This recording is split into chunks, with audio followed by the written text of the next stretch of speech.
ជំរាបសួរលោកគ្រូថ្ងៃនេះខ្ញុំមកធ្វើបទបង្ហាញអំពី assignment អអំពី assignment WCT 1ហើយassignment របស់ខ្ញុំគឺធ្វើអំពី e-commerce platform ដែលមាន team member ខ្ញុំហើយនិងភក្តីនិងរតនា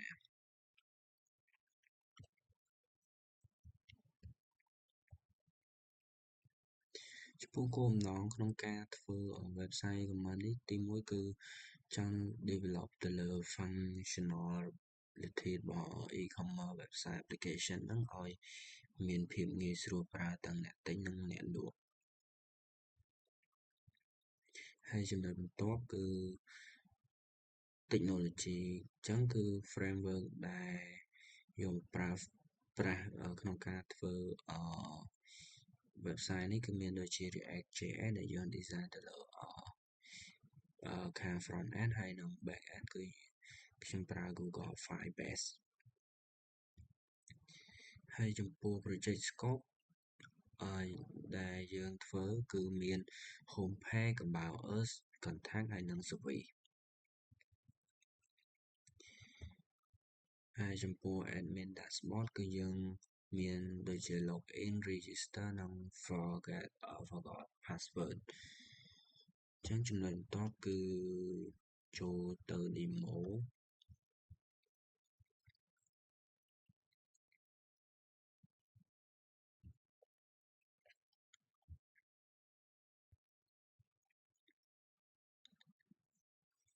អញ្ចឹងនេះគឺជា website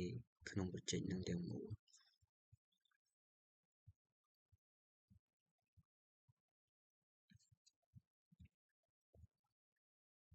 នេះខ្ញុំភ្លេចលុបអញ្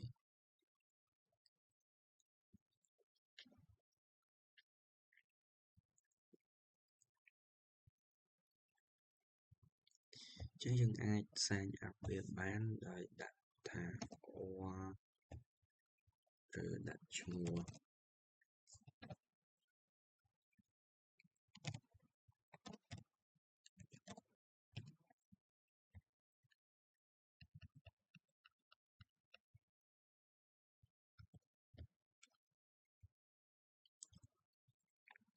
ឡើយយើងសាកទៅ login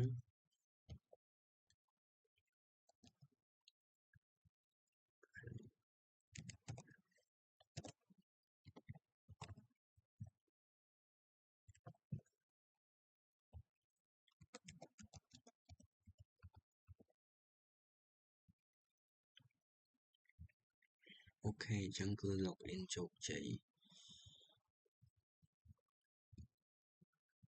ហើយនេះគឺជា back end ដែលយើងបាន login អញ្ចឹងទៅវានឹងឈ្មោះ Gmail យើងនឹងមក stock នៅក្នុង database នៅក្នុង Firebase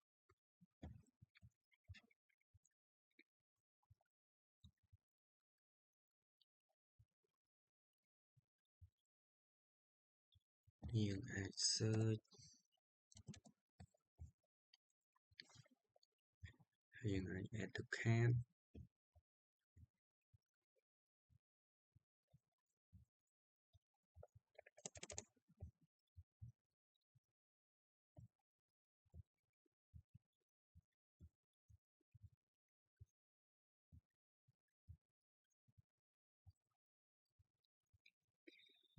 ហើយយើងអាចចុចបាយទិញឬក៏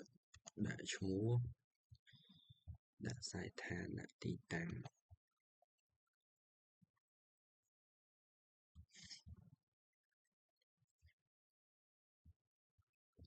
ហើយនេះគឺ pack order